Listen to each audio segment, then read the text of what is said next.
बिस्मिल्लाहिर्रहमानिर्रहीम। अस्सलाम वालेकुम फ्रेंड्स, बड़ों की तरह बच्चों में भी पेशाब की इन्फेक्शन पाई जाती है। इसकी वजह से पूरे यूरिनरी ट्रैक्ट यानी पेशाब की नाली, मसाने और किडनी में इन्फेक्शन हो जाती है, जिसे यूटीआई कहते हैं। और ये बच्चों में पाई जाने वाली तीसरी बड़ी बीमारी है जिसे बच्चे फेस करते हैं।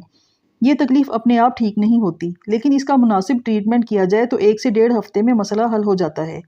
लेकिन इसकी वजह से बच्चा बहुत ज़्यादा तकलीफ में होता है। उसे पेशाब करने में जलन और दर्द महसूस होती है और वो यूरिन पास करने से भी डरता है और पेशाब करने के दौरान भी रोता रहता है। बच्चों को पेशाब में इन्फेक्शन किन किन वजूहात की वजह से होती है और आप कैसे जान पाएंगे कि आपके बच्चे को यूटीआई है, ये सब आपको आज की वीडियो में पता चलेगा।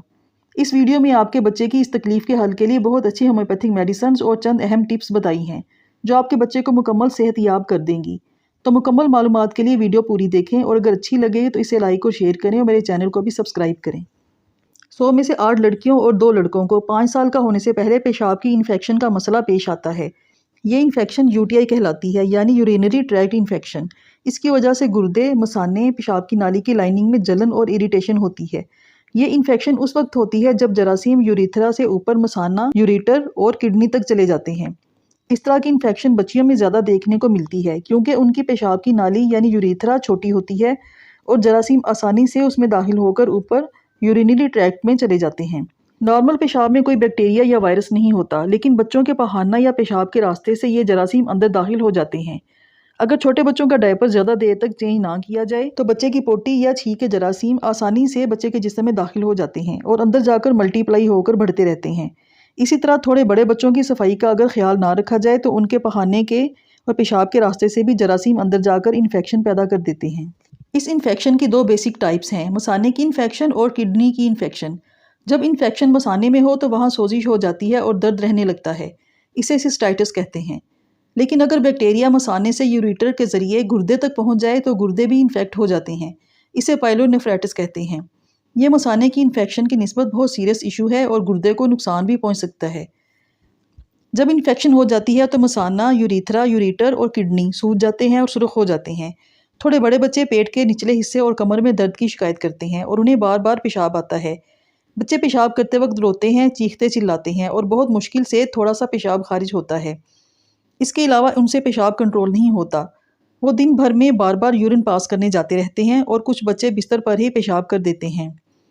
बहुत छोटे बच्चे अपनी तकलीफ बता नहीं सकते, वो सिर्फ रोते हैं या उन्हें बुखार हो जाता है और वो खाना पीना छोड़ देते हैं या उन्हें लूज मोशन स्टार्ट हो जाते हैं। अगर आपके बच्चे को तेज़ बुखार हो जाए बगैर किसी वाज़िया अलामत के, मसलन इससे कोई फ्लू या कान दर्द की सिम्टम्स ना हो और वैसे ही बुखार हो जाए तो उसको सीरियस लेना चाहिए, क्योंकि अगर इन्फेक्शन बढ़ जाए तो ये बैक्टीरिया खून में दाखिल होकर फैल सकता है, जिससे बच्चे की जान को ख़तरा भी हो सकता है।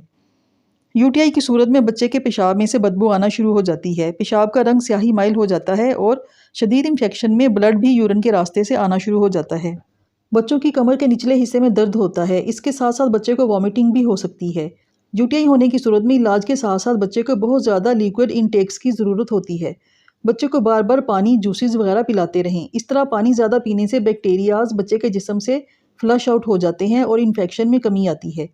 बच्चों की सफाई का खास ख्याल रखें। बहुत छोटे बेबीज़ के डायपर हर 2 घंटे के बाद चेंज करें और कोशिश करें कि हर बार बच्चे को धोकर और ड्राई करके ही डायपर पहनाएं। बड़े बच्चों की सफाई का माँ खुद ख्याल करें। ज़्यादातर बच्चे बहुत जल्दी में पेशाब करके उठने की कोशिश करते हैं, इस तरह उनके मसाने में मौजूद बैक्टीरियाज बाहर नहीं निकलते और उन्हें वहाँ पर ज़्यादा देर तक इन्फेक्शन पैदा करने का मौका मिल जाता है। इसलिए इस बात का ख्याल रखें कि बच्चे अच्छी तरह से फारिग होकर ही उठें और उठने से पहले अपने अंडर एरिया को वॉश करें। बच्चों में कब्ज़ ना होने दें। कब्ज़ की सूरत में सख्त पखाने से बच्चे का यूरिनरी ट्रैक्ट दब जाता है, जिससे पेशाब का बहाव कम होता है, पेशाब खारिज नहीं हो पाता और वहाँ पर बैक्टीरिया को इन्फेक्शन करने का मौका मिल जाता है। बच्चों को हल्के फुल्के सूती कपड़े पहनाएं ताकि हवा उनके अंडर एरिया को लगती रहे और वो जगह ड्राई रहे। बच्चे खेलकूद के दौरान या स्कूल में अक्सर पेशाब करना भूल जाते हैं और हाजत होने के बावजूद पेशाब करने नहीं जाते। इस तरह अगर मसाने में पेशाब ज़्यादा देर तक रहे तो वहाँ बैक्टीरिया को फलने फूलने का मौका मिल जाता है। इसलिए बच्चे को इस बात की ट्रेनिंग दें कि जब भी पेशाब की हाजत हो फ़ौरन जाएं और पेशाब करें।